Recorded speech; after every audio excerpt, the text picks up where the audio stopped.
Ok.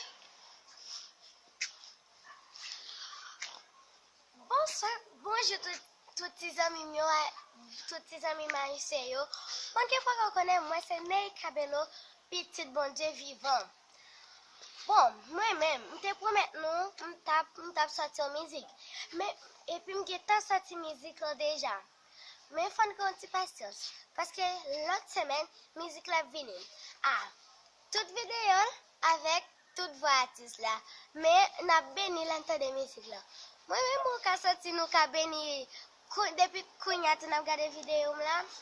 Parce que nous avons des voix artistes là, nous avons tout ça. Artiste là vini, artiste là gen pour le faire. Musique moi yo a sorti dans semaine qui vini. Et toi musique avec en vidéo. Mais faut qu'on t'y patience parce que musique là pas sorti dans semaine ça, la sorti dans la semaine. Et puis m'a parlé avec nous, petits amis yo, tous les amis Haïti, tous les garçons amis, tous les filles amis. La maman nous parle avec nous, faut écouter maman nous. Faut aller à l'église, faut faire tout ça maman nous dit. Mais parce que Jésus est venu, nous pouvons connaître là Jésus est venu.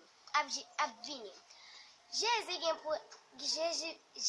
est pour venir. Mais pour venir, faut tout le monde écouter maman nous. La maman nous fâchée. Nous connaissons Jésus remène.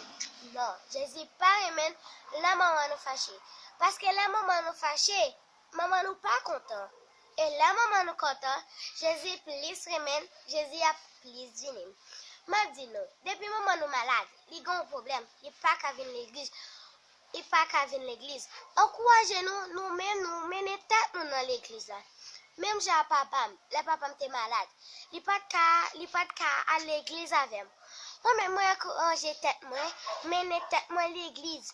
Mais moi fais attention les marcher dans l'arrière pour aucun malheur pas arriver.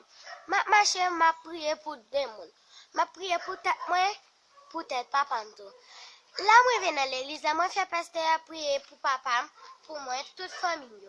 Moi arrivé la caille moi prier avec papa tout. Dans demain c'était vite. Moi papa me lever, papa pas gagné rien. Il pas malade, il pas gagné la fièvre encore, il pas gagné rien parce que c'est diable là qui t'a fait papa, il t'a fait papa malade. Mais Jésus retiré diable là sous corps papa parce que diable là il a pile maladie sur lui. Il a pile maladie sur lui. Il a pile maladie sur lui. M'a dit nous, si mon moyen, si amis mieux, encouragez maman. Si maman nous pas vle à l'église, encouragez pasteur pour venir prier à maman. Et ça m'a dit nous, bye. Mais quand on va parler à tes amis l'école moyen, que c'est brésilien.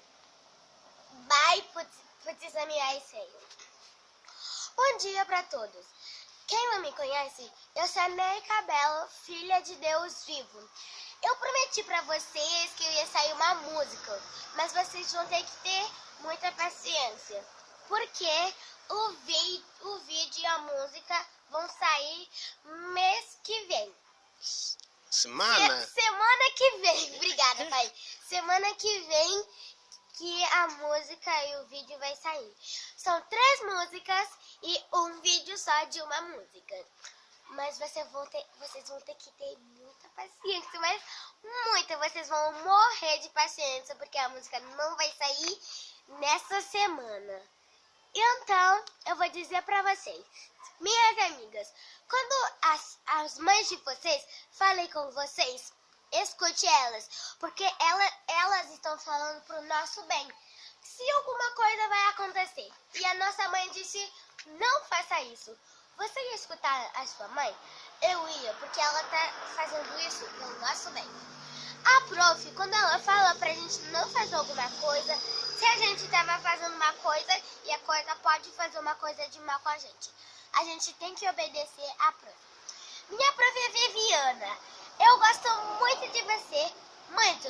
Eu aceito que você olhe esse vídeo, mas você vai ter que esperar muito, prof. Vivi. Tchau!